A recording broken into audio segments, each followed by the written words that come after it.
Observe this, brother.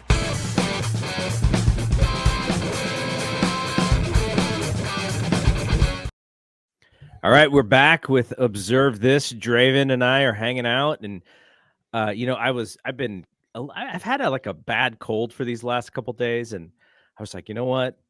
I need to power through. I need to be ready because I'm so excited to do this show. So in case my voice or whatever goes out, that is why. But I am excited. I have the energy. I rested up. I rarely. I can probably count on one hand how many actual sick days I've taken at work over the last few years. I take my vacation, but this cold kicked my butt. So I did take a couple days off, but I'm well rested. And I can see you're well rested too with your championship hat for the LA Dodgers on your head. And we will talk about some 1984 wrestling, the fall of 1984, as we kind of catch up to where we were.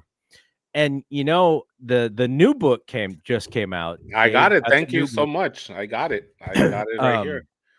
Yeah, it's and there's a story in there. It's right around WrestleMania 1 time. It's probably maybe right after WrestleMania 1, where Dave says that this is the last ever issue of the Wrestling Observer newsletter. Uh-oh. And I asked him about it on air, and I said, what happened? And he said, well, I was such a fan of territorial wrestling, and I just knew that it was over. And I'd seen it coming. I knew it was going to be the end of the territories, for the last couple years, but at that point it felt like it was going to be over. And I was working a different job. He said he was doing high school sports in Turlock. And then he said, and then I still just kept in touch with people. I was writing letters and I was on the phone, and I just realized why I should just keep writing these things. And I don't even know if he missed an issue. I'll have to catch up when I read the 85 book, but he was still keeping in touch with a Wally Yamaguchi from Kai and Tai. And the guy that was on the Observer Hall of Fame ballot, who was kind of like the guy in Japan who kept him well connected. I'm sure he was talking to that dude constantly as well. Probably on the fax machine. He was getting the faxes. That's right. And I'm sure that's still around for Japan. Remember, it's only for Japan. By the way, this show is the only show that we're doing this week. We're pre-recording it, but the rest of the Fight Game Media Network has the holiday week off. And so wanted to pre-record something just so we had something in the feed on YouTube and in the audio feed.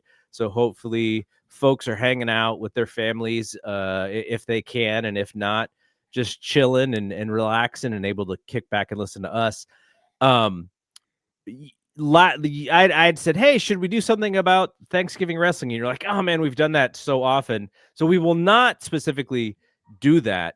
But I wanted to mention, at the end of this week, we will have a Survivor Series recap in the feed. It's just we won't have the normal Monday through Friday. So, all right. Well, speaking of, I'm getting the bug, man. It's about 90 minutes for me. And by no, not yet, right? No, it'll be this week. I'm getting confused when you're gonna drop this.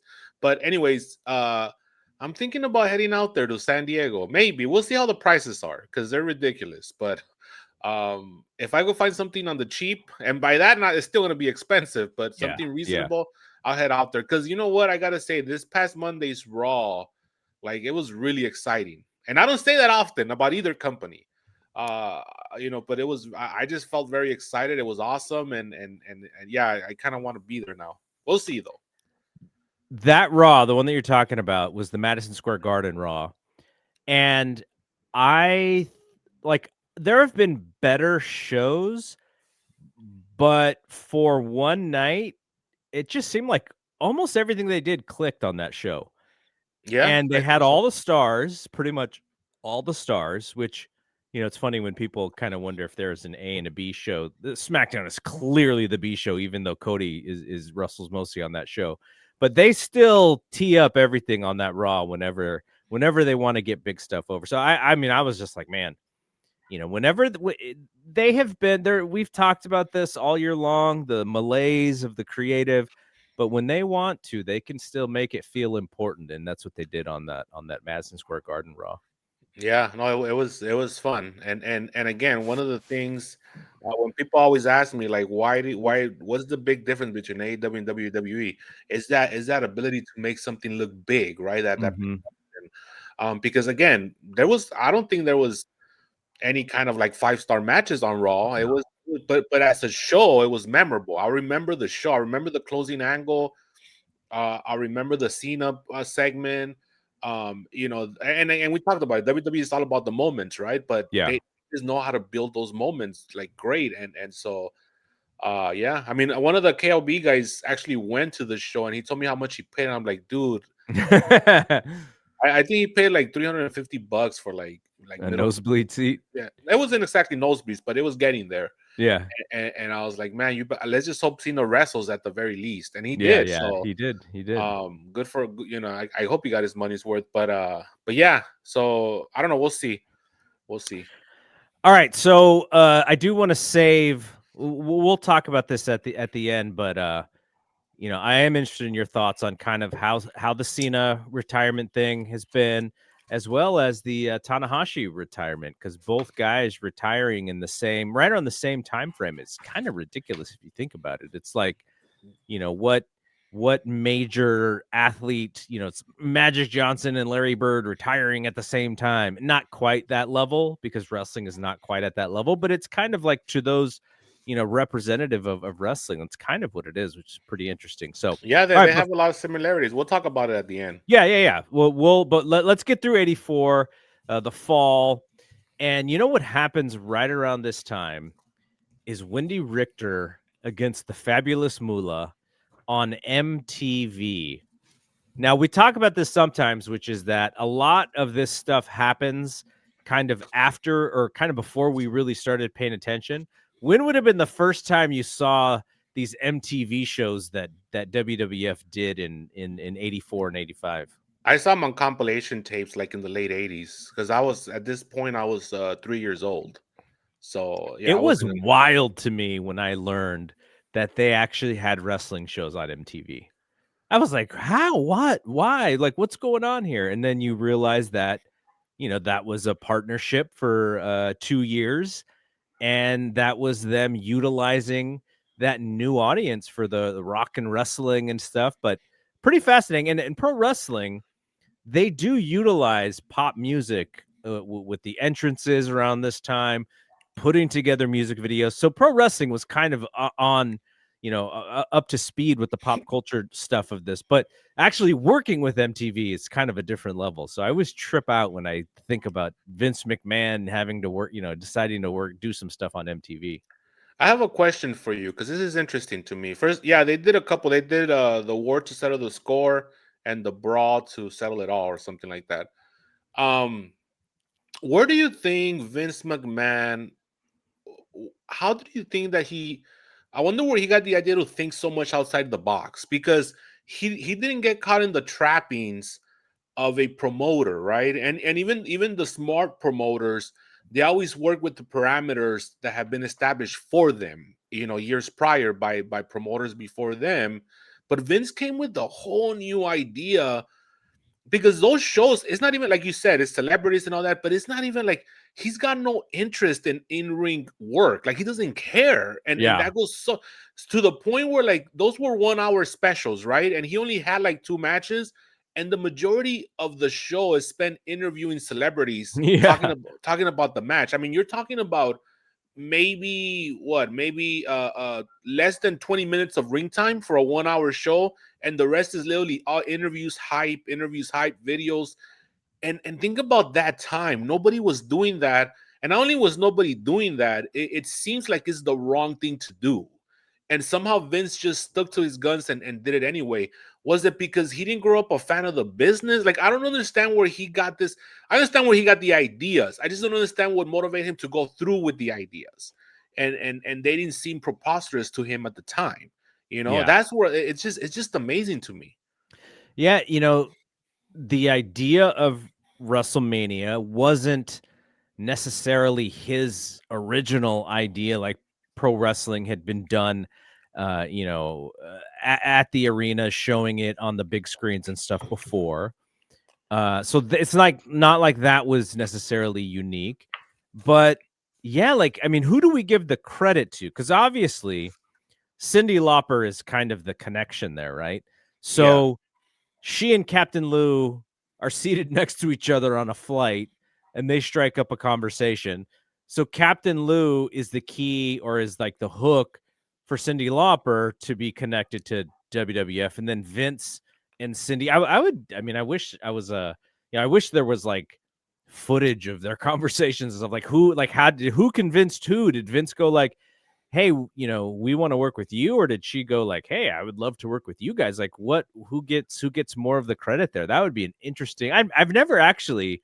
Maybe Write that's that one something I down should. for Dave. Write I it know I down need for to ask Dave. Dave about that, because even in like, I don't know if you watched the Cyndi Lauper documentary, but I think it was on Paramount Plus. There's a little bit of wrestling stuff in there, but obviously not a big deal. So you're not getting any hooks there. And anytime WWE talks about it, it's really about, oh, Hulk Hogan was just this giant person, and Cyndi Lauper. Like, they don't really talk about the nuts and bolts of it. But yeah, I do need to ask Dave about that, because is it Vince seeing the big picture, like you said, or is it Cindy just on a lark going like, hey, this is fun, I would love to do something like this, and then all of a sudden it just works out? Like, that's kind of interesting. Another wild card we got to think about is Dick Ebersol, Yep. because Dick Ebersol, I know he really helped with production. I mean, look at the pre and post Dick Ebersol era in WWF or E, and you see a big difference in production. The lighting rig is different, the presentation, the camera angles, and that came once he met Dick Ebersol. So at the very least, I know that Dick Ebersol helped out with the production part, but this idea of getting the wrestlers over I know it's cliche, it's a company line, they're not wrestlers, they're superstars. Getting them over as superstars by rubbing elbows with celebrities, and really making that the focal point of the show, with the risk of upsetting a fan base. That to me is the part that I can't fathom. Is at that time there was no precedent for this. He did everything for the first time. There was no, oh well, they've already done it and it worked. He could have fallen on his face. Yeah. So I think Dick Ebersol had a lot to do with it. I also want to say that David Wolf was a big wrestling fan, so he might have a lot to do with all this as well. Um, and so yeah, I mean, it was interesting, and it continues to this. Now it's just annoying, right? With all these like B-level celebrities. Uh, You but just back see then, them, it you was, just watch them on Netflix on Raw. They're all in the front row hanging out. yeah, yeah. So, but it's always the same people. Fluffy's always there. Yeah. It's always the same people over and over. Ice Cube's kid's always there. Well, he's Who's the everywhere though. who's the comic though that actually stood up Logan Paul or whatever? What is that guy? Yeah, that's the New Yeah, they York work guy. I with. forget his name. Yeah, but he's Yeah. all over. He's all over. He's pretty big right now. So here's the other thing though. The idea for TNT. Now, I'm sure some of this was just ego, Vince wanting to get credit for a lot of this stuff. He's a pretty good host, though he is sort of, he's very corny personality, but the idea of him being the host of this show and bringing his wrestlers on and thinking that he can actually do something like Johnny Carson would do, right? Like, you have to really have some sort of confidence to try and mirror a show after the Tonight Show with wrestlers like that. That is a wacky idea right there. But it was all satire, though, and I think we're supposed to see it as satire. I mean, he had Lord Alfred Hayes there, who, like, the absurdity of it made it interesting, and to me, it's funny. I love that. I could eat that comedy all day long. But like you said, it is corny. It's a little cheesy, but I love that stuff just because the lack of self-awareness sometimes by both of them made it all that more funny. And then you had all these personalities that were the real guys, the wrestlers. You had David Schultz shooting a real gun, stuff like that. uh, so yeah, it was awesome. But then again, like I guess your question is, how did he think of that stuff and why, Right. and he went through with it, Because you like you know just said, there's no precedent for it. Yeah, but that one was a misfire. That one Yeah. was a misfire. But I guess that's the answer, right? I guess he just threw stuff at the wall and not everything stuck. And the stuff we remember the stuff that did stick. You know, Yeah. the merchandising of the wrestlers was a big deal, and it got over and made them a lot of money. But some of the stuff like the TNT didn't get over, and we're trying to forget that stuff. You know. As you can imagine, Big Dave is not a fan of this Wendy Richter and Fabulous Moolah match. He says, or he writes, my own opinion of the conclusion of the Moolah Richter MTV thing is any possible advantage of being on MTV and picking up some members of a new audience was destroyed by how horrible that match was between Moolah's age and Wendy's stage fright. It may have been the worst bout I've seen all year. That was a bad match. That It was a bad. was. But there's Dave giving way more credibility to work rate than it deserves. But he's 9 million people or something watched that match or watched yeah, that hour of WWF TV. yeah, and that was a big deal. All right, this is going to be a very WWF heavy episode, by the way. There's only a few tidbits of information outside of Titan Sports. So lots of people coming into the territory because obviously Vince is raiding all of these places. So Nikolai Volkov re-debuts in WWF. Vince actually announced on the TNT show that we just mentioned that Jerry Blackwell was coming in and even had him on the booking sheets, but Jerry Blackwell decided to stay with Vern. I don't imagine Vince would have pushed Jerry Blackwell all that well. No, he was a heavy guy, but he was very small. Yeah, he So wouldn't have necessarily been a competitor for Hogan to me. no, he would have been like the mass super, not the mass superstar, Mr. Wrestling 2 or something. If I'm remembering correctly, I think the big thing with Jerry Blackwell was like this fat guy can throw a drop kick. No, you don't remember the real big thing with Jerry Blackwell. No, I The don't. the real big thing was when Scheme Gene, our boy Scheme Gene, Yes. went on the hotline and he said a former world champion has passed away. Oh, yes. Now I remember And that, it of was Jerry course. Blackwell. You know, that's the real thing with old And Jerry. who was he trying to get people think it was?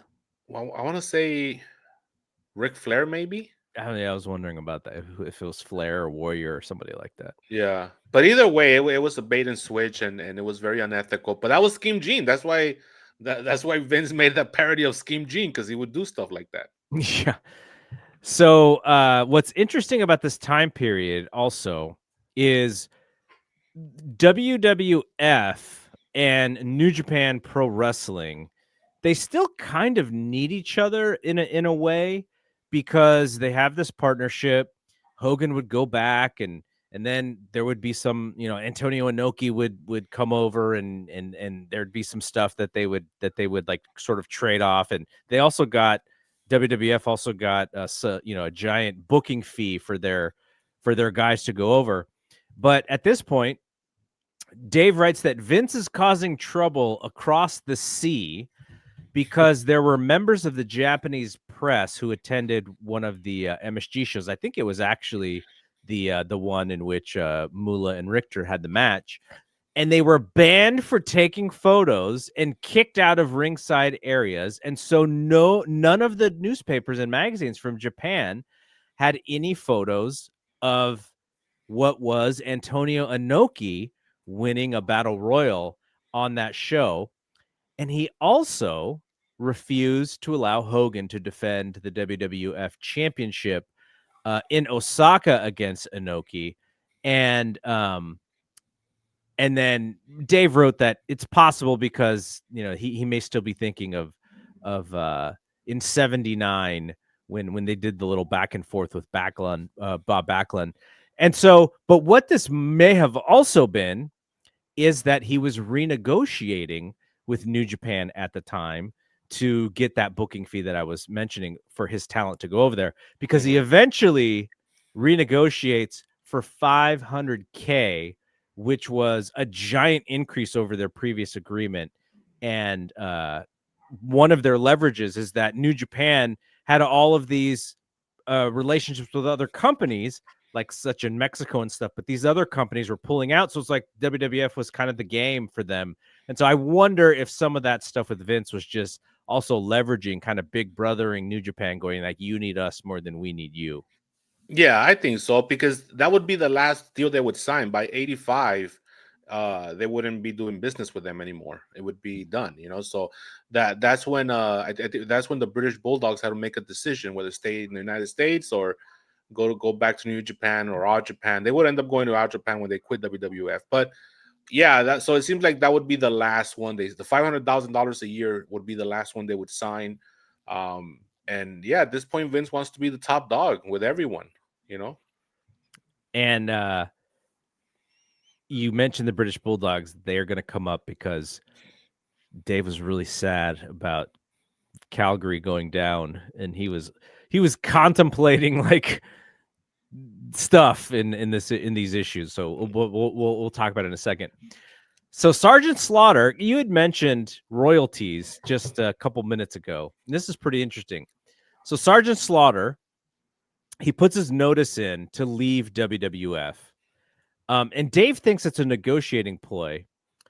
And the result is that Sarge was receiving a percentage of royalties. And so Dave wrote that he's not sure if Hogan and Snuka also receive a percentage as well. And he at the time said, most promotions don't give wrestlers royalty checks, but I do know Mid-South does. And Ricky Morton and Robert Gibson were making some healthy change from it. Do you remember when Sarge actually leaves? Is it right around this time? Yeah, he goes to the AWA. So I wonder if that was actually true, that because it sounds like he was renegotiating his contract to get some of the merch, and then maybe Vince just like said, no, you're not getting anything. Yeah, no, that's what happened. From what I remember, that was the story. Even Slaughter has talked about it. And then yeah, because there was also that deal with G.I. Joe. Remember that? There was also a deal with G.I. Joe. And Vince somehow wanted to get involved with that. He wanted to, because Vince felt like he was promoting Sergeant Slaughter, so Vince deserved some sort of producer credit or some sort of royalties from G.I. Joe to the company. And Sergeant Slaughter wasn't going to go for that. He was like, no, that's my money. I came up with that. I hustled that job, so I deserve to keep the money from that. So they couldn't agree on anything, and he ends up leaving. And I don't know if it was the right move for Sarge or not. I mean, the cartoon did get him over, but he didn't have the production vehicle to promote him, to sustain him being over because of G.I. Joe, because AWA wasn't really doing much at that point anymore. Right. And plus Vern was like, Vern didn't know what to do with somebody who's like being promoted nationally in a cartoon. He didn't know how to promote that. Vince would have known what to do with that. Mm-hmm. Whereas Vern didn't know what to do with that. So I guess in hindsight, the consensus is that Sarge kind of messed up by leaving. He should have stayed, even though he had to share a little bit of the pie with Vince. But Vince would have been able to know how to promote that. But then again, Sarge was always going to be, everybody was going to be second banana to Hogan anyway. Like, there was a glass ceiling for everyone. And I kind of wonder if the fact that Sarge did leave Vince, he probably always was thinking about him in the back of his mind, because he does come back in 1990. Yes. Which leads to him turning heel to be the main heel at WrestleMania 7. Yeah. So I wonder if that actually played a part in Vince going like, you know what, we got to bring this dude back. Yeah, and then he does kind of become one of Vince's guys even after retirement for years. I mean, to this day, you still see Sarge.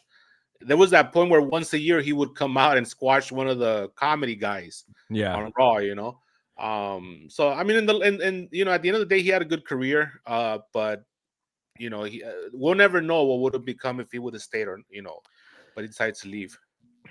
John and I are covering Survivor Series 92 for F4W on our show, because we're not doing a live show on Thanksgiving, which would be normally when we record. So we're going to pre-record something.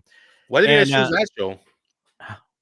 So the reason I chose it is because there's that book that came out about Titan in 1992. James Dixon wrote it. Dave and I brought James Dixon onto the show, and he had some like really interesting things that he researched after the fact.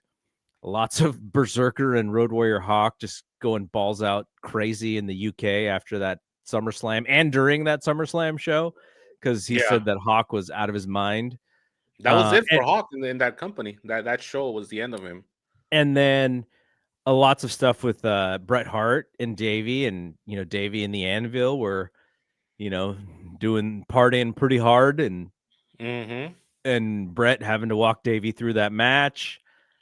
Even after they had gone through the whole thing, and then Davey was in the ring and said, I'm forgetting everything. You need to walk me through this match." And Bret Yeah. having to do the carry job and all that stuff. So because I read that book, I was like, let's rewatch this. Let's rewatch the Saturday night's main event. Let's rewatch the primetime wrestling where Mr. Perfect turns and becomes Savage's partner. Like, all of that stuff is wild. And the reason for the Ultimate Warrior and Davey Boy being fired at the time, like, if you read Dave's reporting at that time, he didn't think it had really anything to do with the drug stuff, when in fact it actually does, because they're getting growth hormone, and the guy that they're getting growth hormone from gets busted. Mm-hmm. And so Warrior actually has to Warrior has to tell him, but he actually gets kind of tricked into telling Vince.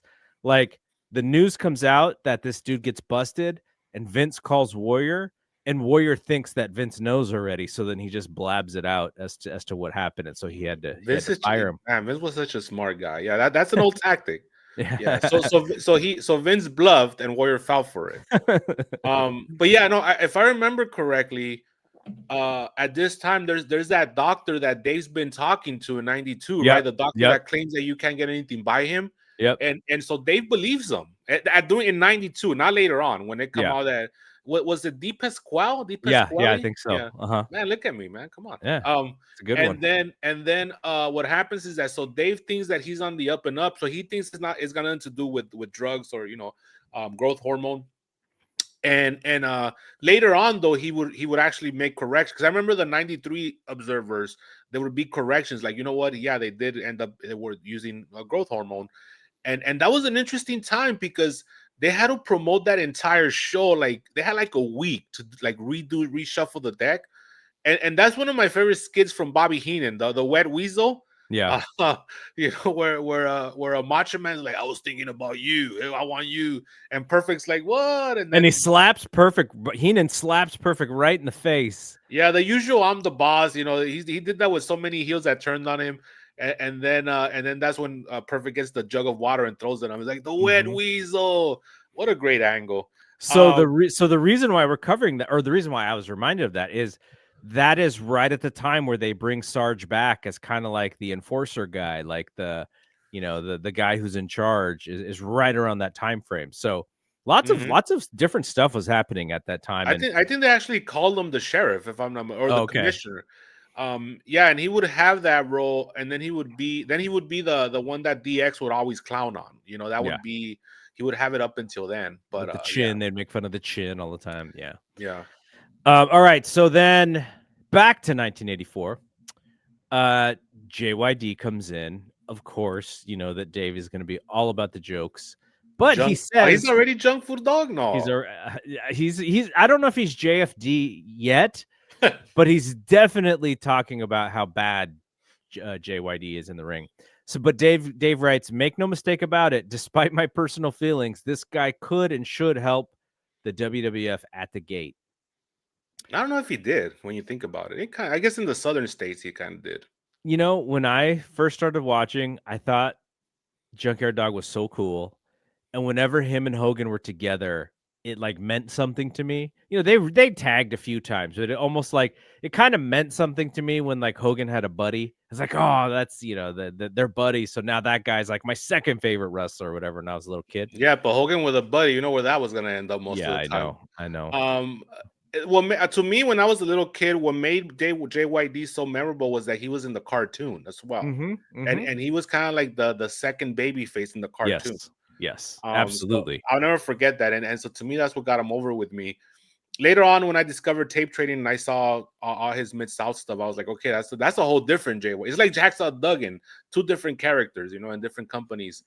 But as far as being a WWF guy, he never really did anything for me. He was very slow and didn't really ever do much, you know. So Yeah, I was kind of sad when he lost the match at WrestleMania 3 to Harley Race. yeah, but he retained his seat afterwards because Yes, he did. you know he had the crown and everything. So So at this point, like, there's this thing, Bruce Beefcake. So Dave in previous issues had written about Eddie Hogan or Dizzy Hogan. I think it it was was Dizzy both Hogan. Eddie and Dizzy. And so he keeps saying, like, this might be Hogan's brother. I'm not sure, but he's a guy. And he doesn't connect Brutus Beefcake to Dizzy Hogan quite yet, because he writes, Brutus Beefcake, who is Brutus? I don't believe he's ever wrestled before. And then he quotes, or in parentheses, at least he wrestles like he's never wrestled before. But is obviously going to get a buildup for reasons I'd rather not talk about. And I think the reasons that Dave would rather not talk about is because when they originally had him, he was a gay stripper from San Francisco, California. That was the gimmick. Mm-hmm. And so Dave is like, I think that was Dave's way of saying, okay, this one's a little bit too much, into the stereotypes. Did you ever connect that? I didn't connect it until later on. I didn't connect it because I didn't really understand what the joke was. But then if you go back, you're like, oh, the high knee, like that was a joke on a finishing move for him at the time. But if you watch some of the early stuff of him, like they're kind of deliberate about it. But I had no idea until like several years after when I realized what they were doing. Yeah, and he also wasn't like the stereotypical gay spots. You know, he wasn't doing that either. So No, it was almost like he was a gay stripper. He wasn't gay, but his fans were gay, and he had to because of his look and stuff. Like that's what the gimmick was. It's I don't know. It wasn't. I don't think it was very well thought out because you're playing on stereotypes, but at the same time, San Francisco is just one place, and if you want him to be from San Francisco, he should draw from San Francisco. But you're making fun of San Francisco, so it's not going to work. So I don't know. It probably wasn't very all very that well weird, thought very out. weird. Yeah. I don't think it was meant to draw in San Francisco. I think they were using San Francisco for heat. You know, and it was weird too because when he was teaming with Dino Bravo and Greg the Hammer Valentine, like they didn't even sell any of that stuff. They didn't even. Yeah. They were just three guys that were wrestling. Yeah, totally. So you want to know how much of a sea town San Jose was at this point. So San Jose doesn't become an A town until 1993. I'm talking about WWF because I'm sure Dave saw lots of really strong shows in San Jose when he was a kid. But for me, San Jose only had one arena, and it was the Civic Auditorium, and it holds like 2,000 or 3,000 people, right? So whenever there was wrestling here, it was always the C show. And my very first live event was Hacksaw against DiBiase as the main event. And lots of people who didn't wrestle on television were on this show. And it was it was like 5 matches. Could imagine. It was like 5 matches or something like that. You probably saw Rene Goulet jerk the curtain. I'm thinking. There were people who were like local jobbers who I didn't even know because I just assumed everyone worked, on television, but there were like local jobbers who I didn't even know who they were.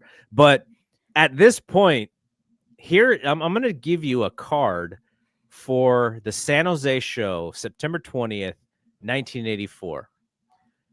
Mad Dog Vachon versus Dick Murdoch is your main event. I thought it was going to be the first match. Adrian Adonis against Afa. Okay. Big John Studd against Sika. And the Iron Sheik versus Dave just has Wells. So I don't know if this is George Wells because George Wells would have been in UW or in Mid-South, I think, at this point. Yeah. So it's just someone named Wells. And he puts and other monumental events.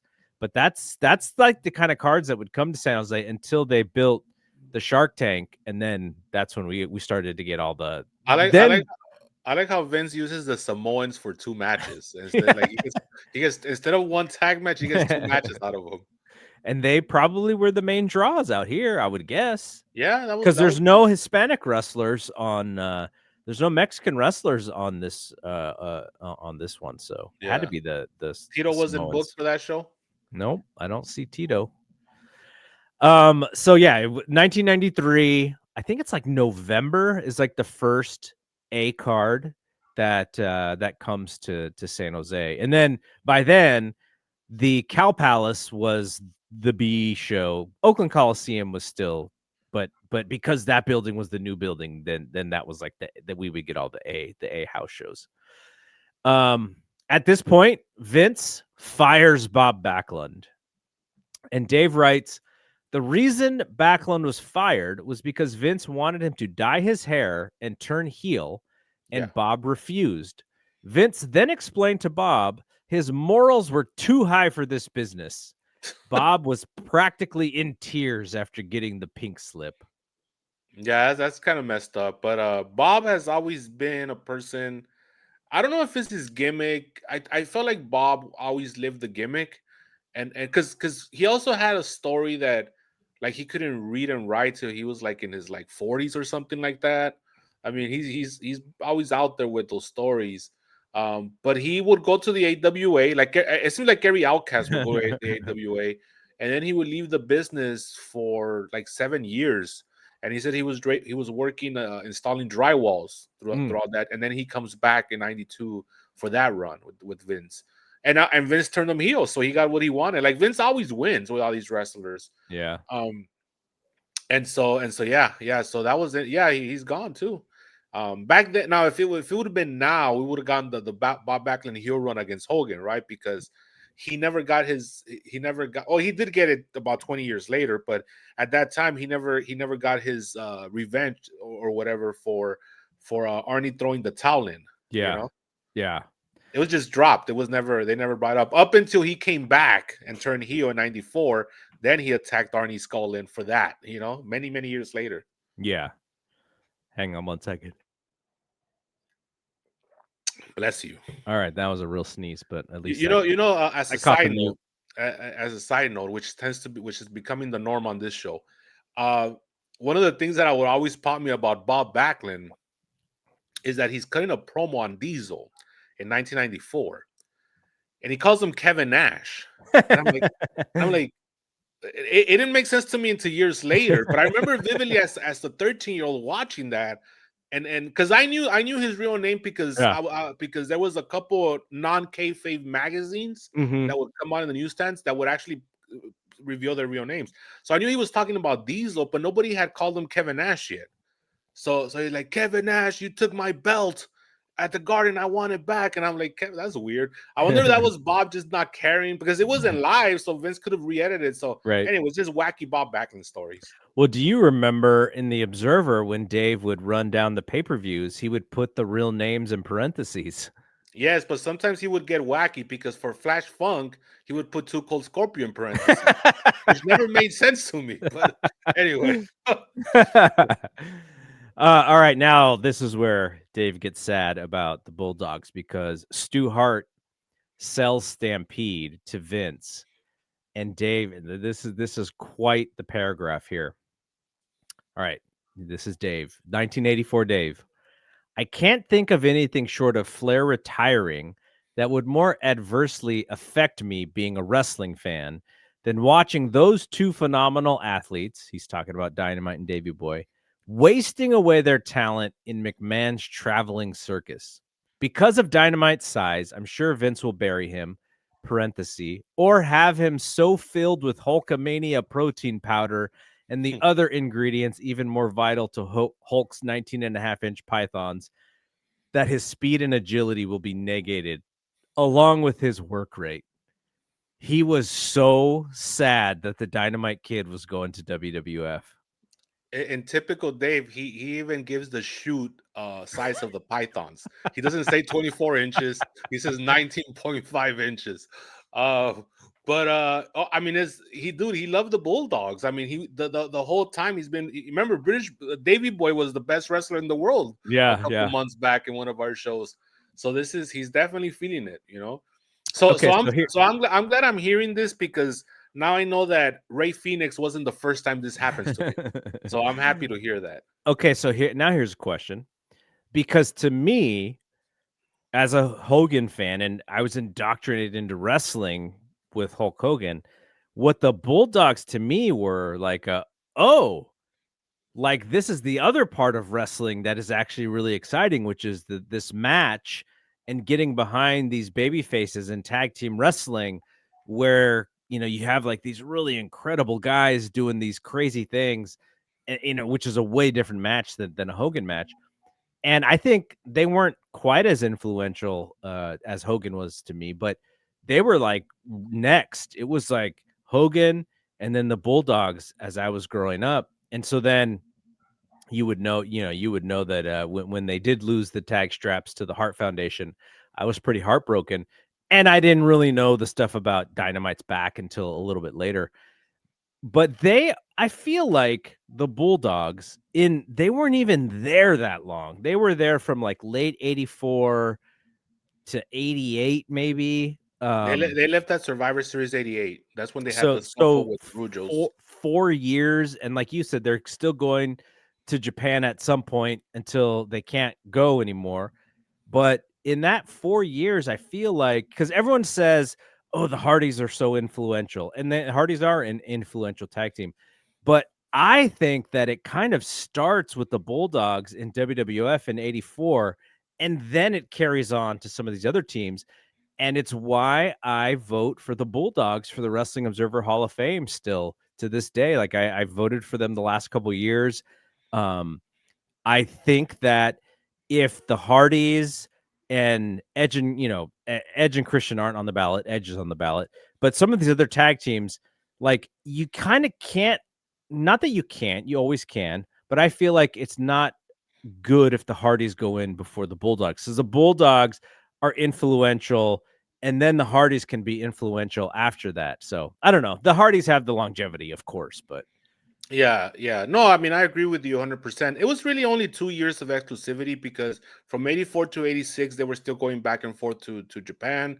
And Vince, Dave is wrong here, because Vince actually doesn't bury them. Vince actually kind of puts them in their own little kind of sandbox, right? That he does. They're kind of another part of the show, which I think is good booking. Because in Japan, that's how the junior heavyweights were booked. They're a whole other separate part of the show, and then the heavyweights, the real draws, they get the main event. Um, and also another thing too is that he for the mostly for the time they were there, they were the tag champs. So that means that both Davey and Dynamite were getting championship money, because back then, if you were the IC champ, world champ, and tags champ, you were still getting that difference on your check. It wasn't just this kayfabe belt that it is now, where there's no differences on your check.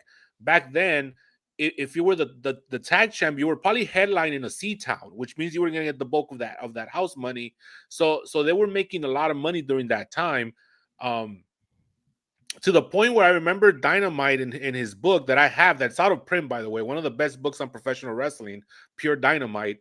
When he divorces his wife right after WrestleMania 3, he says that he left a $20,000 check on the desk or whatever, on the drawer right there, and then he just left, and that was his payoff for WrestleMania 3. 20 grand for one day's work in 1987. That's crazy to me.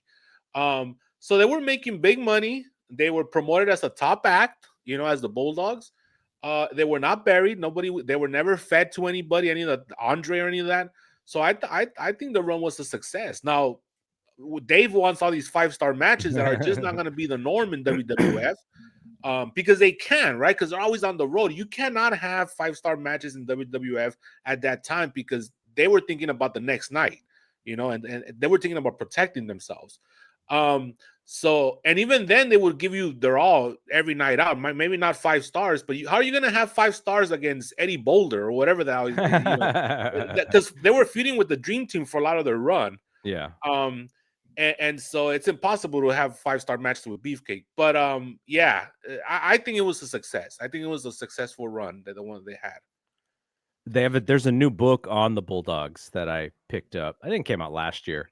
So I'm looking forward to checking that one out because when you realize a lot of times when you reflect back on what kind of got you excited, and then you do the math and you realize that these guys were such a small amount of time together compared to some of the teams today and how long they can exist, like the Hardys. The Hardys have been together forever.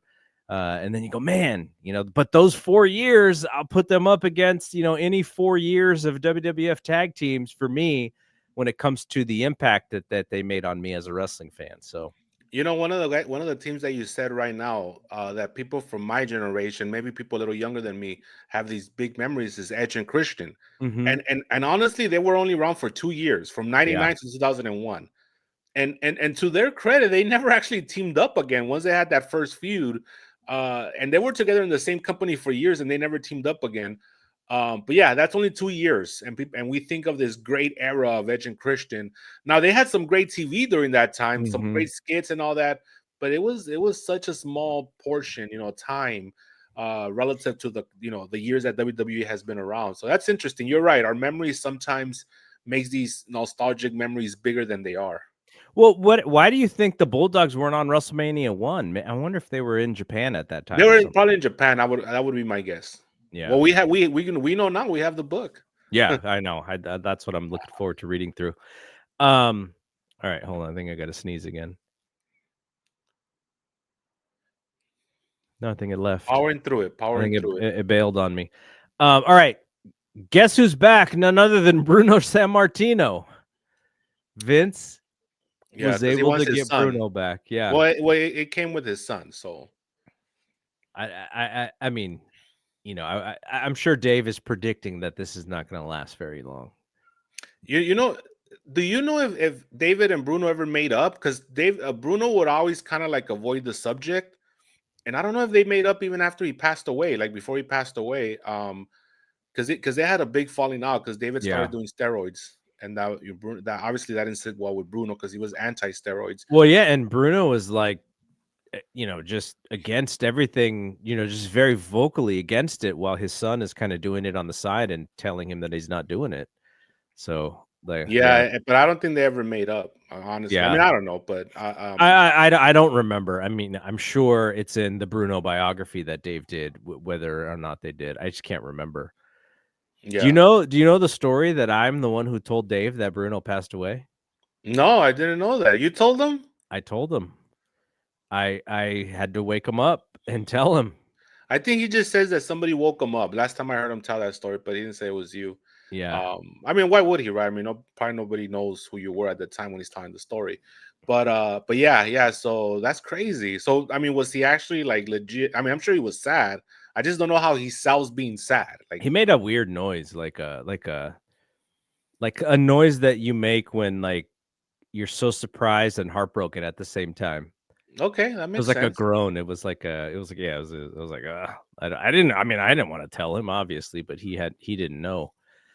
Yeah, Um, and that was they were like legit friends, right? Like they were actual friends. yeah, That's crazy, man. That was a long time ago now.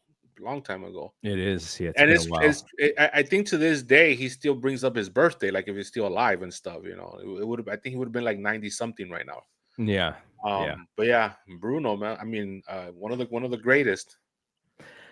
Okay, so I mentioned the royalties earlier. So Bobby Heenan is on his way to WWF, Speaking of one of the greatest, and Vern orders a bunch of Weasel Buster shirts. Now, if you remember the Ghostbusters whole thing of '84, you have the ghost, and then you have crossing through the ghost. that's Is the right. famous shirt, and so they had a similar shirt for Bobby the Brain Heenan in AWA called Weasel Busters, a picture of Bobby the Brain Heenan's face and then a cross out of it.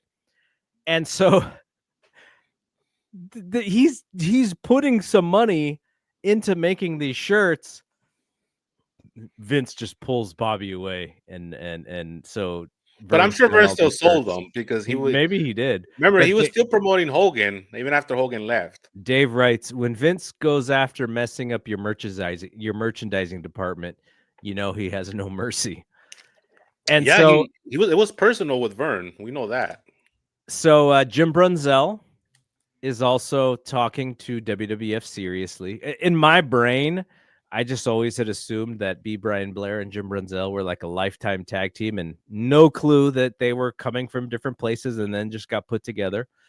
And it looks like there's already frustration on the Freebirds with WWF. Of Dave course, there was. says that Gordy felt like he'd been screwed by WWF because they're chasing Michael P.S. Hayes's pipe dream of becoming a rock star. And he then writes, I guess it didn't take one Freebird too long to realize what life is like when you're not center stage. And then, because what they were going to do is they were going to put the tag belts on the Freebirds. And so they didn't. And Vince Dave Wright said, I can't believe Vince will let Hayes and Buddy Roberts beat Adonis and Murdoch, but certainly Hayes will have an ego attack if he's just in Vince's twilight zone because Michael thinks he's the balance of power in the wrestling war. And they how long did they even last in WWF? I think it was 4 months, so they're on their way out. Yeah, they're already on their way out. Because they only did one TV taping, which we talked about in the previous show, and they were only on the road for like 3 to 4 months, and then they're gone. But remember, people forget that Michael Hayes was a kid at this point. So whatever ego he has, whatever attitude he has, is because he's had a lot of success very early in his life. At this point he's like 24 years old or something like that. Mm-hmm. 80, around there. So he's a very, very young guy, like a kid essentially. So when I hear these stories, I don't really, I mean, we all go through that stage, especially when you draw money, like he he should feel like he's the the center of attention. And I feel like had he stayed, right, had he stayed, Vince would have made him a lot of money because that's the kind of guys Vince liked. As a manager, though, I don't see him as a push wrestler. Well, what do you think Vince's pitch was to all these guys? Like, he's bringing in so much talent, and you can only promise so much to new guys. Like, I wonder what, like, these guys are making real money in territories, the Junkyard Dog, the Freebirds. And Didn't so he promise everybody the world title? That's what all the I'm wondering, like, how do you do that? That's what all the wrestlers always say. Like, he promised me the title and he kept his word. Bad News Brown has that story. King Kong Bundy has that story. Like, they all say the same thing. They came in, promised me the title, and never kept his word. But I think that there was a promise of working with Hogan, which meant you were going to make a lot of money. Sure. But you're right, though, because at this point there's no president to see the future. By 86, 87, okay, you could say, you know what, they made a lot of money. The wrestlers are making a lot of money, but at this point, there's nothing there to prove that it is going to work. And also, you're burning bridges with the company you're leaving, so it's a big risk for the wrestlers as well. That they're doing this. And maybe Vince himself doesn't think that Hogan is going to last for as many years as Hogan did, because if he's still working, you're not going to, you don't need to switch it up because it's working. Right, for sure. Yeah, so he had guys like JYD and Duggan as backups, in case Hogan didn't work out or whatever. But yeah, very interesting. Again, man, they need to write more books about this era because Vince, think about it, he had to deal with all these egos, and somehow they all believed him. Like, he's like this cult leader or something, Yeah. And he was young at this point. He's 39, 40 years old. He's a guy that has a lot of wisdom. He's not old. And he's got all these ideas. Maybe it's also the passion. Sometimes people with passion, it's very magnetic, and people just want to be along for that ride too. So who knows what he was telling these guys. All right, here's a Florida story, and I actually asked somebody in my Discord if they knew what this was. So Mike Davis returns to Florida from Japan, wrestling under the name of Dusty Rhodes. He's under a spell from Kevin Sullivan and truly believes he's Dusty Rhodes and is tag teaming with Kevin Sullivan. Had you ever heard about this angle? No, I know who Mike Davis is. He later on he would be from the rock and roll RPMs, and he tried to become like a second rate Jake the Snake Roberts. I don't know if you ever saw his promos, but he was kind of like trying to be a Jake the Snake, character in the AWA. I'm talking about the late '80s at this point. But in '84, I had no idea that he was in Florida trying to do the Dusty. I'm sure he was one of the 1,000 guys that would like to do those Dusty impressions. So he was just doing them in the air. Well, my friend Jason in the Discord, he sent there's a video. The video's not it's not great. It's obviously a rip of a VHS tape that does not in great condition. But he's like under a spell thinking that he's actually Dusty Rhodes. And in a previous issue, Dave was writing that somebody that Kevin Sullivan was saying he's bringing Dusty Rhodes in. And so Dave is like, this doesn't make sense because Dusty's working here and he's not here. And then what it is it's this guy pretending Dusty Rhodes. And so then I say, what is this? Is like the Razor Ramon and Diesel thing from WWE in 1996. And he's like, it is, but it's done a lot better than what they did in 1996. Yeah, but it's still a bait and switch, though. You're not gonna get Dusty. Yes. Okay, so we had talked about Black Sunday, where all of a sudden you turn on your World Championship Wrestling and you see Vince McMahon. So Ted Turner's obviously getting lots of negative feedback, not lots of letters. And so he puts Ole Anderson on at 7:35 Eastern in the morning because of complaints of WWF TV. And it's called Georgia Championship Wrestling, although it's filmed in North Carolina. Yeah. And he says it was a 4-show experiment, but he's also at the same time critiquing the show, saying like the show's not fantastic in any way. They're showing old tapes of stuff. Ole's like making fun of guys who don't work for him anymore, having them lose on TV and stuff. So it doesn't feel like Dave is very enamored with this Ole Anderson Georgia Championship Wrestling. I always felt like Ole was a little overrated as a booker. He had some good angles here and there, but then again, who doesn't? I mean, because technically Georgia was the first national company, and think about that. They had the heads up on everyone. And so they were going into like the Midwest from Georgia, a little bit of some of the West, I think San Francisco area, but he couldn't sustain it. So why does he have the rep of being this great booker? He had to turn on Dusty Rhodes in the cage. That's the one everybody thinks about when they think of Ole. And it's like, I don't know. I always thought he was a little overrated. Then when he got that gig, like you said, the Georgia Championship Wrestling, like he couldn't sustain that either. And then obviously he had the run in '93 in WCW. He was responsible for the Black Scorpion, which was a horrible angle. So I don't know. I've always felt he was a little overrated, but people like him. And is he in the Observer Hall of Fame? No, he's not. Nope.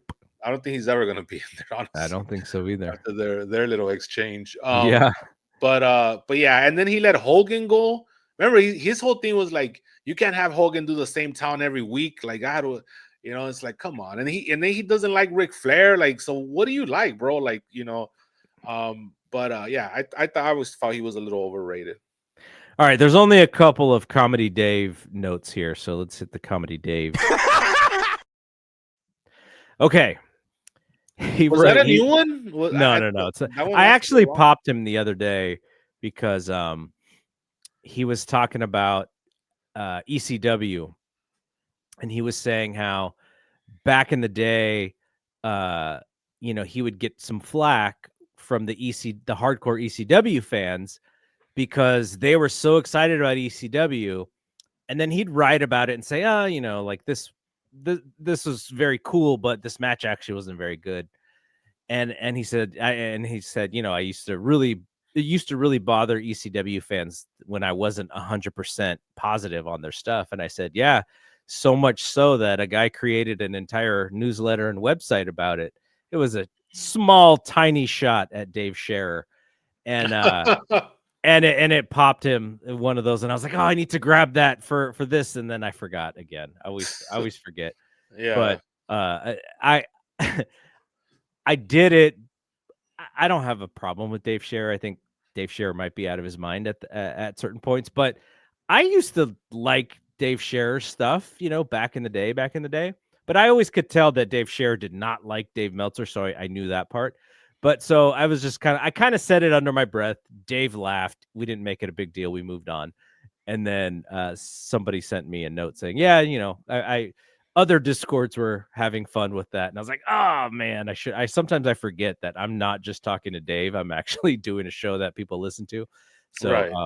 but yeah, it was Yeah, fun. the four horsemen of the internet, they that was kind of like the first kind of group of guys that was there to kind of rag on Dave, and Yeah. try to get heat from that. And Yeah. so for a long time there was a lot of like division because they also had a paid site, right? I never joined their paid subscription. Well, it first was One Wrestling, Yeah, then they left. and then they left to do their own Pro Wrestling PW Insider. Insider. Yeah. Yeah. And then that's where the four horsemen of the internet came from. Yeah. I thought he got a little weird when he would start giving those gym updates.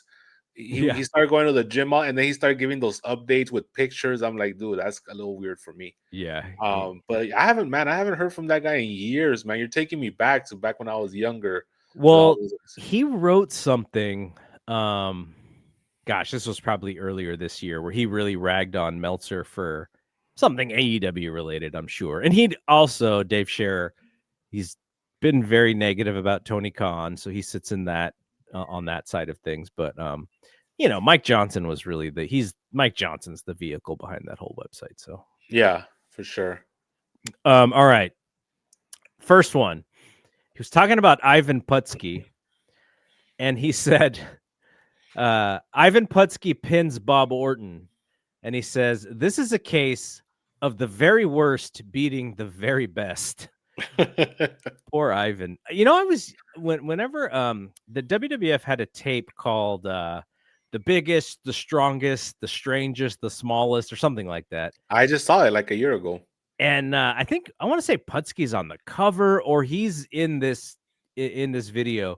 And I used to just be amazed at this old man who looked like he wanted to compete like with Mr. Olympia, like just being a wrestler. I was like, this guy doesn't really fit in the wrestling because if he fit, like he should be beating everybody up based on he's just the buffest dude.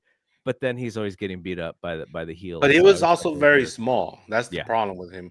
So he had a very, when you think about it, he had a very unhealthy body throughout his career. And then his son came later on, Scott Putski, who just he was really bad, Yeah, the Polish Power. The Polish Power, that's right. They actually feuded with Brian Christopher and Jerry Lawler, which, you you knew that Jerry Lawler was going to unload with all the insults on commentary, and he did. So that was a crazy feud during the Russo era. Do you remember a TV show? It's probably before your time a little bit. It was called Ripley's Believe It or Not. No, I saw it when Dean Cain would host it. So the previous iteration of that was like in the mid 80s. And so it was kind of like a big deal. And so Dave writes, it was good enough for a Believe It or Not Stud and Hulk Hogan actually having a good match. But, what is he talking about Dave there? Being current. Because they're having all these bad matches, and he's like, they actually had a good match, believe it or not. He's just playing on the but what match was that? Like at a house show? Like it was just a house show. I'm curious because I've never seen a good match between them. I was really interested in there's a segment on the A-Team, I think, where Hogan and Stud are having a match. And I always wondered, I was like, was that a real match? When I was a little kid, I was like, was that a real match? Like, were they filming like for real or was that whatever? But for some reason, I was always enamored with Hogan and Stud just because they had a match on the A-Team. Even like you said, most of their matches were just bear hug spots and countouts. Like that's kind of what they did back then. You just reminded me of something. Again, we're going to take a little side road here. When I was growing up and I would watch El Santo movies, I think we all thought that we've actually seen El Santo wrestle because they would have the matches in the movies, but they were shot for the movie. Right. In actuality, we've never seen El Santo wrestle because the footage doesn't exist. And when that hit me like years ago. I was like, oh shit, the whole time I thought we had seen him wrestle, but it was just exhibitions for the movie. We actually never have seen them in a match, because there's no footage. So it's the same thing like you said, it's like they were shooting it for the A-Team, but it wasn't really a match. Yeah. Even though, like, whenever I did watch them wrestle, it wasn't anything special, but just because it was the A-Team, it had to be a big deal. But Yeah. okay, so then the last one here is Dave said he watched the inept Plowboy Frazier wrestle in Memphis. And again, he used this line again. And believe it or not, Plowboy gets higher off the ground on his leg drops than the Hulkster. I don't believe that at all. He's just I trying to don't be either. because Plowboy Frazier could not do at all. He would just drop. He would just drop from his. He would just pick up his leg and fall. Yes, and for the people that want reference, for the younger fans, he would come out in 1996, I think, as the Loch Ness. Oh, really? In W, that was Plowboy Frazier. I'm pretty sure it was. And he wouldn't last very long, but that was his finisher. But he would just kind of like pick up his leg and drop. He wasn't actually doing what Hulk. But Hulk should have done that too, because look at all the back surgeries he had to go through before he passed away. I mean, no, so Plowboy Frazier was Uncle Elmer. Oh, it was Uncle Elmer. Okay, yes. So he would show up in '86 in WWF. Yes, and Yeah, okay. the Loch Ness was giant haystacks. That's right. It's not. I mean, it's not. Well, like I was confused. gonna say they all kind of look alike, but I don't want to say Well, that. so my dad would tell me about Haystacks Calhoun, and he just because like Haystacks Calhoun, was a what you would consider to be like an attraction, right? You wouldn't see him wrestle a lot, but Right. when he came to your city, it was an attraction to see this giant 600-pound man, and that's how they used Haystacks. I just remember Uncle. I remember. I mean, obviously, everyone remembers if you were back in the day, the Uncle Elmer wedding where Roddy Piper, interrupts it and stuff.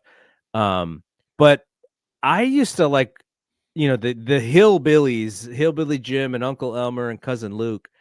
Again, you kind of think back and like they are like a big part of my memory, but they're not there. They're there for like a year, maybe About a year, yeah. Like, is Uncle Elmer? Is he in WrestleMania 2? No, he's Okay. he's WrestleMania 3. He wrestles Adrian. No, he is in WrestleMania 2. He wrestles Adrian Adonis. Okay, that's what it was. Yeah. He wrestles Adrian Adonis, but he is not at WrestleMania 3. No. So by that point, he's probably gone. Yeah. Because he'll really team with the little people in that one, where King Kong Bundy squashes one of them. Yes, I heard that. That is a very familiar memory as well. Before we get to the Cena and Tanahashi thing, Bob Caudle passed away recently, and what a voice, very memorable voice. Now again, very soothing, like very grandpa, very soothing voice. I love, yeah. Like, how much of Bob Caudle would you have seen? Because he's not around that much, and if he is, he's doing like the worldwide stuff rather than like the main stuff in NWA. No, by that point, I mean Bob Caudle is all just like tape trader stuff at later on. For me, what stands out, he was a very like easygoing announcer, not the best, not the worst, just an easygoing guy. But what stands out is that he was older when he was doing like national commentary. Yeah. So he would say things that weren't politically correct. And I'm not going to say them on here. I'll say them in the KLB show. People want to hear them. But there was one that with Robert Gibson's sister that really always pops me, because it was so matter of fact when he said it. And it was, at that time, it was just accepted. That was the thing. But that wasn't the only thing. Like he would refer to African Americans as not the bad one, but the other bad one. And it was like, but it was just so, but he was cool. Like he was so smooth. Mm-hmm. And yeah, I mean, I always remember, going to the video store and renting those, like those late 80s tapes. And he was there, Bob Caudle, and then when Turner bought him, he just vanished. He wasn't around when Turner bought him, he kind of like stopped. He wasn't working for them anymore at that point. From 89 forward, he wasn't working for them anymore. So that's what I remember of Bob Caudle. But he was around for years, All right, so John Cena is retirement match. We don't know who it's going to be, but we think it's going to be Gunther. Very Um, AEW-ish kind of tournament where it's all jobbers, yes, and I don't like that. all mid carders and Gunther. Um, what do you think about him actually retiring on Saturday night's main event rather than like at a big show? I think that's fine. I think they're using him to give that show credibility.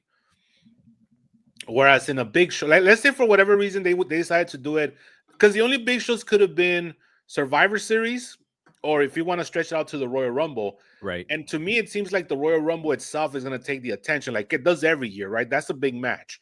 And then Survivor Series has the whole like War Games aspect to it, so you don't want to lose his retirement and all that. I mean, there's other stories there. Whereas Saturday night's main event is his show, and he's using his name, his retirement, to elevate that show. So Mhm. essentially, we're gonna get a big PLE kind of level show in December, which we haven't in a while. Um, so I like it. I like that idea. Now But he it's not said, like it's on NBC though. It's only on Peacock. And the last Saturday night's main event show that they did on Peacock was less than 2 hours. It was so like it had a CM Punk and Jey Uso title match. And because it was on that show on Peacock, it just felt like lesser than if it would have happened on Raw. And so I agree with you. John Cena will elevate it just because of and it's in and they control the time. They could go 2:30 if they want. They that's just something that they, for that show, the last one you're talking about. It was just they just wanted to leave after 2 hours, But for this one, they could extend it a little bit, They're not going to give them the Goldberg treatment where they cut them off in the middle of a promo. I hope not, yes, I anyway. agree. I agree with you. They're not going to do that. I just wonder if you could talk John Cena into going the day after WrestleMania to WrestleMania and have your retirement match at WrestleMania. That just seems to be more of the kind of payoff that they normally look for. And I'm sure he wanted to do it this way. He knows his schedule, but still, maybe you can finagle it and by WrestleMania 42, like that's how you make this WrestleMania the super giant WrestleMania. I don't know. It just feels a little weird that it's the Saturday night's main event in DC. I know they're going to draw the biggest house ever in the US for a TV show.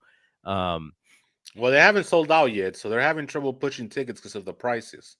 yeah, they'll go which down is though. And when which they is go down, becoming they'll more of a slowly. that's becoming more and more of a story. The now we're starting to see WWE arenas not sold out anymore. Sometimes they're at like, well, that Salt Lake show was ridiculous, right? It was like 50% for Yeah, that these SmackDown SmackDown show. shows are struggling pretty big too. Yeah, but that wasn't the case even like a few months ago. This is something new. So this is interesting to me. Paul's getting rocked a little bit. I want to see how he reacts because I think we've talked about this on this show. Like the best bookers are the ones that get up from adversity. You could be at the mountaintop all you want, but it's when you start coming down that you really show your character. You have people that Dana White that are so resistant. They just keep on pushing through, and then you have people like Bischoff who like self-implode during that time. Yeah. So we'll see how Paul Levesque reacts to this. Now we're starting to see the chips in the armor. WrestleMania is still not sold out and it's not doing very well. I just checked the tickets today because they actually released the general admission tickets today. They're ridiculous, by the way. Anybody don't even go in there. You're gonna get scared by some of these prices. But people are gonna go anyway. But is it gonna sell out? We don't know. Probably not. So yeah, so I'm interested to see how Paul reacts from a lot of this, like just kind of like underlying negativity that's starting to come out from the booking side, from the ticket sales. Um, we'll see. He said he recruited a bunch of writers, right? He wants to have more like highbrow writing in his shows. We'll see. Because you know what? I was telling Danny, I was like, well, they better tell us why all of a sudden Paul Heyman's buddy with Brock Lesnar. That's kind of like a loose thread from their previous feud that never got resolved. So are we just gonna forget that he turned on them, that they feuded and it was a big thing? I think we are, but I hope not. We get some sort of explanation for that. Yeah, I was on that one from the last time that Brock came back. Um, I agree with you. It is and it's not very hard to come up with something, right? It's not hard. No, Like you just like Brock is a mercenary. I just paid him more and he forgave me, or That's whatever you want that to right say. there's awesome because it fits his character. They could still even Brock could even say, "I still hate you, Paul." You know, so he could say something, but you know, you're making it worth my time to be here Yeah, for you. You know, something, dude. That takes care of it right there. yeah, Just simple. totally. Uh, but again, how much do you respect your audience to tell them that? You know, or it's like, nah, they're all virgins, incels. You know, they're paying $400 for blows. They wouldn't have to explain nothing to them. He We'll did see. have an interesting comment about his audience not too long ago, though. That was very Vince McMahon kind of comment, that I thought was interesting. And because again, like you said, how do you deal with coming down? Like everyone does great when they're going up and up and up. Now, how do you handle coming down a little bit? And they're not coming down that far, but there are some small signs of people not being super But into it's it. But like Drago getting punched in the face. Like when Drago got punched in the face, it wasn't even like a big punch, but it got him going, right? He yeah, started bleeding. All of a sudden, the match changes a little bit. Same thing with Paul. Yeah, you're right. It's not a big deal. I mean, but still, it's a big deal because they haven't seen it in a long time. Like they've been riding this last 2-3 years of just sellouts and people kissing their rear end and they're the best ever. Now we're gonna see because now you're not the best ever. And if it wasn't for John Cena, maybe this would have happened sooner. What are yeah, you gonna do without Cena? Because if you yep. compare the houses, right, with John Cena's involved, when he's not involved, they're different. So we'll see what they do next year. They have to have a plan for next year. We'll see. The WrestleMania commercial was pretty telling, I thought, because everybody in that commercial is Cody's the youngest guy, I think, in that commercial, right? And he's Cody's what, like, 40. yeah, Cody's 40. And Everyone is older than Cody. Triple H is right in the middle. Vince McMahon was only in the middle of these videos if he was actually, in a match. in a match or part of the big angle. I just thought that was pretty fascinating. And Heyman is going to be in there because Heyman Heyman is able to get his self in a lot of But this he's stuff. also a character. He's a character that manages a couple of the guys on the table. Yeah, no, But I didn't like. here's what doesn't make sense, right? If you think about it from that perspective, is why does Punk just take a photo with Paul Heyman just randomly, like, hey man, Yeah, like because that's the part of it, right? That we're yeah, kind of silly, but yeah, just the idea that Triple H feels that he is part of the attraction for the business that they're doing. When I think, because okay, so let's go back to it was a couple of Monday Night Raws ago where I forget where they were, but John Cena came out, oh, the and Boston one. They were in Boston. but there was one before that. Oh yeah, no, you're right. It was the Boston one. Triple H does this intro that I was like, I saw that. Yeah, brother, that could have been a text message. Like, what is the reason for it? Like, we don't want to see you. We're waiting for Cena. Now, if you had Howard Finkel in his heyday or something, then you can do this big thing. But you doing this announcement does nothing for the audience. It only does something for you because you want to be seen as this guy. And I was like, man, he really picks and chooses his opportunities to put him to get the people to go, look, you all need to be grateful that I'm in this spot because I'm giving you all this stuff. And I yeah. just like, man, if that is how he feels like that ego boost or whatever, maybe it's maybe he gets that and then he doesn't have to think about wrestling.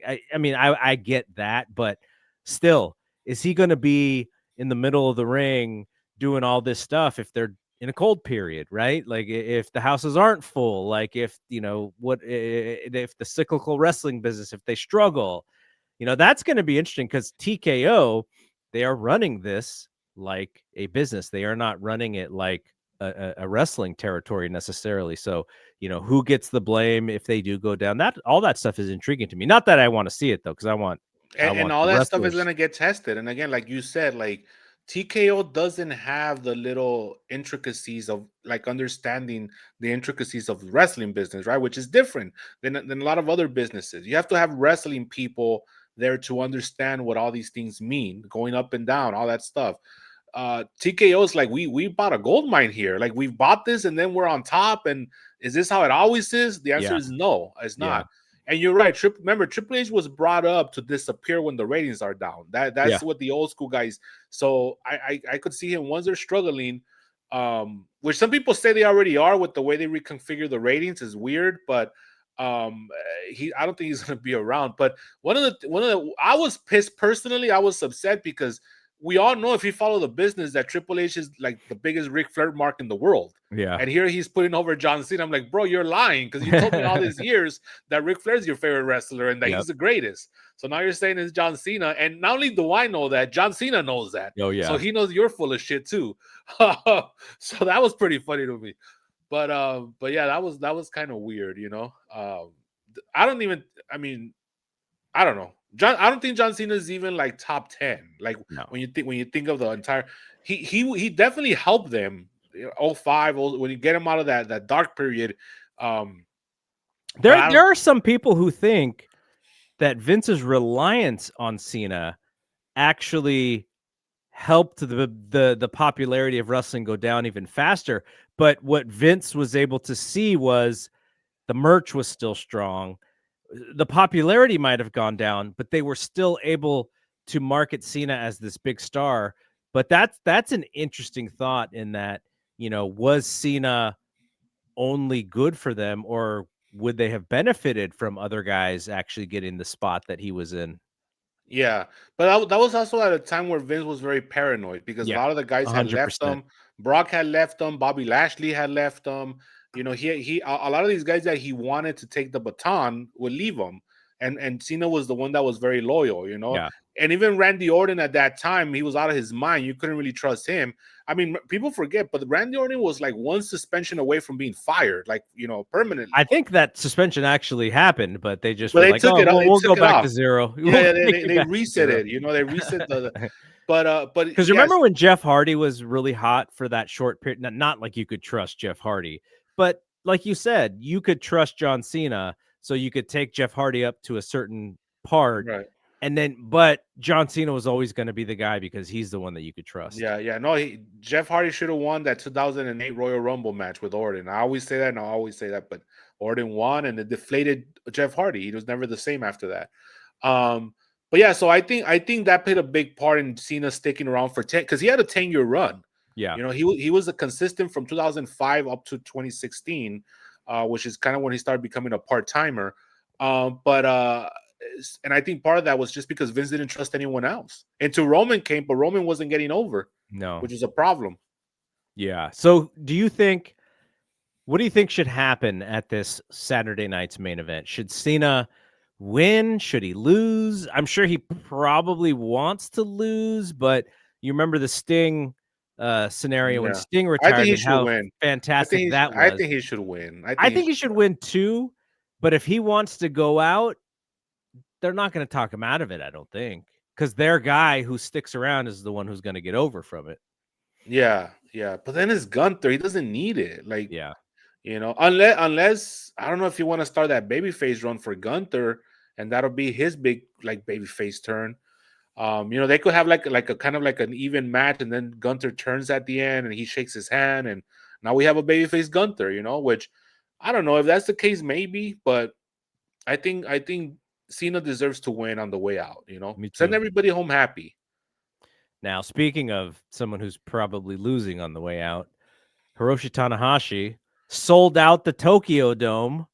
That's Who right. I couldn't believe that. I don't think nobody. I don't think they could. Nobody could sell out the Tokyo Dome anymore, like the way wrestling is right now. But now? he What did did it. you think? What did you think of Okada versus Nakamura as the guy? I wanted Nakamura, but that's just me because it would have been such like a weird thing to see. Yeah, yeah, But it's okay. Okada works. Okada works. I mean, it should be Okada. It should be Okada because Okada and Tanahashi had the rivalry that made New Japan rise to as high as it got. That's really what got me reinvested. I don't know about you, but that feud was the one that got me reinvested into New Japan. yep. Yeah. So Nakamura wasn't really. I mean, they wrestled, but he didn't have like a legendary feud with them. It would have just been kind of weird to see, like just. But and I do believe that they thought about it. They just couldn't come up with terms. Maybe Paul was like, you can't work with Tony on this show, and then New Japan was like, we can't do that. We're Right, loyal to right. Tony. The thing, the thing that I wonder about that is how many people wanted to see Nakamura just because they think that Tony takes advantage of that New Japan relationship and doesn't give back enough. Like there's a little bit of that audience who's like, stick it to Tony this one time because he's took all your guys. And I wonder how much of that was behind the fans who wanted to see Nakamura actually get the match. I think so. I think there's a lot to that. And you know what? At the end of the day, nothing's stopping Paul Levesque from allowing Nakamura just to show up and do his little bow and just be there. But it's not gonna happen. But I think there is a lot to that. I think a lot of people don't like how it's not just with New Japan. He does that with CMLL as well. And that's one of the things that TK gets a big. I don't know. I feel like people are very easy on him for that. Like he does take advantage of a lot of these other companies, their workers, and nobody ever says anything. If it was Triple H doing that, I mean, he would get hell all over the place. But it's because it's TK and his fan base loves them so much, they never bring up the fact that New Japan wrestlers or CMLL wrestlers are like essentially prelim guys in AEW TV, and then I have another thing that nobody's really talking about is how much does Okada actually want to do this? Because I don't know if you noticed this, but Okada has kept his distance from anything that has to do with New Japan. Like he hasn't gone back. Not that I could think of, he hasn't gone back since he left. And even not just New Japan, just Japan in general. Like you never see him anywhere. Like it seems like the moment he decided to come to AEW, he kind of closed the door on Japan, and not just New Japan, just Japan. And I don't know how much he wants to be there. It's gonna be interesting to see. I want to see I want to see that match. I think there's going to be a lot of emotion because, like you, that's what got me super invested in New Japan. And I'm not expecting I'm gonna give him a break. I'm not expecting a 5-star match. Obviously, I'm not Well, even expecting I a saw the 3-star last Okada Tanahashi match live. It was in San Jose at that Battle in the Valley like 2 years ago, I think. That Oh, was the okay. last one. And it wasn't a 5-star match, but it was 4.5, at Wow, least. that's still pretty good. It was good. It was a really good match. And so now we are 2 years later. Tanahashi is, even more injured. Okada is not the same Okada, obviously. I don't think he feels like he has to be the same Okada either. So that'll be interesting to see at what lengths they go to make this match as classic as they can. What I don't want to see though is I don't want to see the Okada and Takeshita thing kind of interfere in what this match should be. So I hope that they keep that separate. I hope they keep the AEW storyline out of this. I think they will. I'll be kind of bothered if like it's kind of referenced. But yeah, man, one more time. Look, I'm so out on the New Japan product right now, but I will keep my New Japan World subscription until Oh, after you the still have Tokyo that? Dome. Yeah, I do. Like I did it for um I did for the G1, and then I let it lapse, and then I resubscribed recently because I wanted to see the Tanahashi and Yuto Ice match. But then that's when the Okada thing happened. I also wanted to see that, and so then I wanted to, I'll just keep it. It's only a couple more months, but yeah, once this Okada Tanahashi Tokyo Dome, the Wrestle Kingdom, I'll probably turn it off again because there's nothing there right now that is really getting me super excited. But for this one match, I think it's going to be pretty tremendous. So it'll be that. I don't know. We'll see if I stay up. I think Dave's already planning on sleep over at Dave's house. But I don't know. We'll see because that thing gets harder and harder every year to. Yeah, I don't watch it. I don't watch it live. I watch it the next day. Yeah, That's kind of so like my January 5th tradition. It's yeah. not January 4th. You know what I do? I usually watch the Rumble thing they do because that's early enough Yeah, sometimes. like at And 10 then o'clock or 11 yeah, and o'clock then or I go to something. sleep and then I watch it the next day. But I've always watched the Tokyo Dome show. Even when I'm not into the product, I always watch that show. It's Yeah, like people that watch WrestleMania and they're not into the product. It's yeah. such a special day. Um, and so I'm looking forward to it. I mean, unfortunately, they just couldn't get over all the young lions. They just couldn't get them over. I don't think they're over. I mean, I know they're gonna try with the guy that's gonna wrestle Takeshita. Takeshita. Yeah. Um, Yoda hope, Suji. yeah. So hopefully he gets something going, but we'll see. But it's just so hard now because as soon as anybody gets over, AEW, WWE snatch them right up, and it's hard to be the third brand right now. And even there's NXT, there's TNA, like there's so many places right now, which is good, but to be like New Japan is bad because there's no talent available right now. Yeah. But yeah, we'll see. I will say this though, I think it's time for both Cena and Tanahashi. I think they're calling it quits at the right time because Mhm. if we see both of those guys move, man, like they're not moving well, Nope. um, and Cena said it. Cena had that promo at MSG right after. He's like, I want to do this forever, but I have to listen to my body, and I can't anymore. And I guess he doesn't want to be a parody of himself. And so good for him, And Tanahashi's the same way. And I think Tanahashi's worse off than he's a little older than Cena, but he's also worse off than him because I've seen Tanahashi. He can't even move, man. He's like barely moving on with those knees and stuff. So yeah, I I don't saw know. him live. The last time I saw him live was I think the last time AEW ran Double or Nothing in Vegas. He showed up unannounced, or maybe it was one of those like morning of TK tweets that Tanahashi was I can't remember. But he was there for Collision before the Double or Nothing show. And what a joy just to see that dude live. Like, even though he cannot really move anymore, just Oh, to so you see saw him him. wrestle, like he I was saw him wrestling. wrestle. He wrestled the Okay. match. He did his whole thing. Just his presence, his just he stands out. Like, he still feels like a star when you watch him. And then you're like, okay, I'm gonna give him a mulligan here on the wrestling. But it was fun. I'm glad, that collision is collision, but to see Tanahashi Of was really course. fun, and I'm glad I went specifically for that because that would be the last time that I've seen him live, I think. Yeah, I got to see him a bunch of times, especially when he was a younger guy. First time I saw him would have been in TNA. They had a house show here in Ontario, California back in 2010. And I don't know if you remember, but they had that working agreement with New Japan for a while. Yeah. That's where Okada was Okado, a very racist gimmick. Yes. Yes. And they had Naito. What was it? Team No Limit, I think they were called. Mm. Naito and the Tokyo Pimps guy. They were a tag team. Whatever happened to that guy? That's the guy that vanished out of thin air. But Yeah, well, he both has. both of them actually, both the Team No Limit just vanished. And so yeah, I remember saw Tanahashi. He wrestled low key, and I think it was Frankie Kazarian in a triple threat match to open up the show. And he was just a young Japanese guy at that time, 2010, and I would never believe that like a few years later he would be like the big star. Yeah.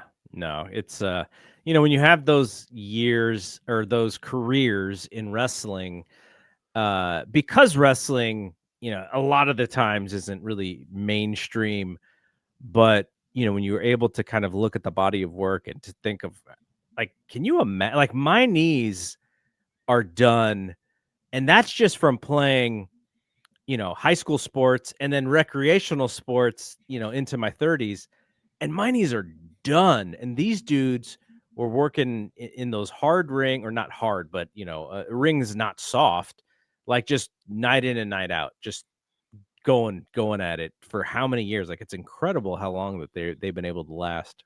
That's why I'm so amazed with AJ Styles too, because he's in the same class, right? And it's like I know he says he wants to retire because he can't do things anymore, but I look at the guy work and he's still great. Like he's somebody that does. He's not like Cena or Tanahashi. Like Styles could still go. Yeah. Maybe he hides it well. I don't know, but he's also been very honest. Like he just can't anymore.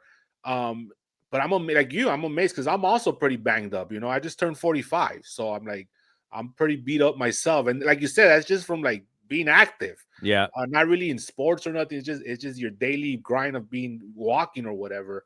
But yeah, so props to those guys. I'm I'll talk more about this in the KLB retrospective of Cena, but I also was there when he won the world title for the first time from JBL. I saw it live. The match was very underwhelming, but the moment was special. Um, I remember the guy. He came in with a lot of hype from that Manhunt show. Remember the show Manhunt? He came in with a lot of hype from that. And yeah, I mean, he's the guy that was born to be a star. I mean, he was in this whole thing how they were gonna fire him. I don't know how true that is, but the guy had the main event thing going from the very beginning, and he got a big run out of it too. So So I was reading an old Observer, and I'm thinking about this now. I wonder if you were or at or around these shows. So Cena was doing the what was the group that he was working for back before WWE? APW. APW, is that what it's called? No, UPW. UPW. UPW. So I was reading an old 2001 Observer, and Dave wrote that Dwayne was gonna go do a spot at UPW, and it was gonna be him and the Prototype were gonna do something together. So this is like how many years before they actually, had their stuff together. But at the last minute that The Rock had to cancel, he had to do something else, so they didn't actually do it. But imagine if in 2001, Dwayne shows up at that That show. would have been something, man. What a future, the predictor of the future. Yeah, that'd have been crazy. Yeah, because Roland Alexander had APW. APW, yeah, I always got and then Rick Bassman had UPW. That yeah, was always the North Cal Soul Cal thing. yeah. All right. So the next one we do will be kind of the end of the 84 series. We'll do it sometime in December. But it's been kind of interesting, because not that we know a lot about what happens in 84, but to have it at this much detail, it kind of enhances or helps shape your view of what Vince was able to do, both positively and negatively, if you were like Big Dave and you were a fan of territory wrestling. Yeah, So well, it's Big been Dave has been very upset with Vince for many, and I could see that it started before he started hanging around with all these promoters, yeah, yeah. or maybe he was already during this time. Who knows? Which was the promoter from Houston? That was one of Dave's boys right there. Bosch. Yeah, Bosch, because Bosch Oh, is the Bosch. one that hated Vince, and Bosch is the one that told Dave never to trust Vince, and I think Dave stayed with that till this day. Um, uh, but yeah, so it's no. I mean, look, Vince is a horrible human being. We know that, but I have so much appreciation for how he solved the business, like his mind, how it was working during this Yeah. time. I mean, the guy was a genius up into 2001. I mean, he couldn't do no wrong, and then the XFL just broke him, and he never came back from that. That's always been my theory, anyway. So yeah, I mean, we'll see. I am gonna get to see a show. I'm gonna see Starcade '84. I don't know if you're gonna see it, but I'm gonna see it. So that's gonna be Yeah, I would fun. love to rewatch that. So Yeah, maybe before we do, because I don't think Dave will have it covered in 84 to end 84, but maybe we'll check it out and just have some thoughts about it as our kind of end of this series. yeah, but we also have '85 now, so I'm sure he picks it up in '85. So even if I have to kind of go over, and then we'll talk about what we're gonna do next year. Yeah, yeah. So it doesn't have to. It could be '85. Doesn't have to be, but we'll see.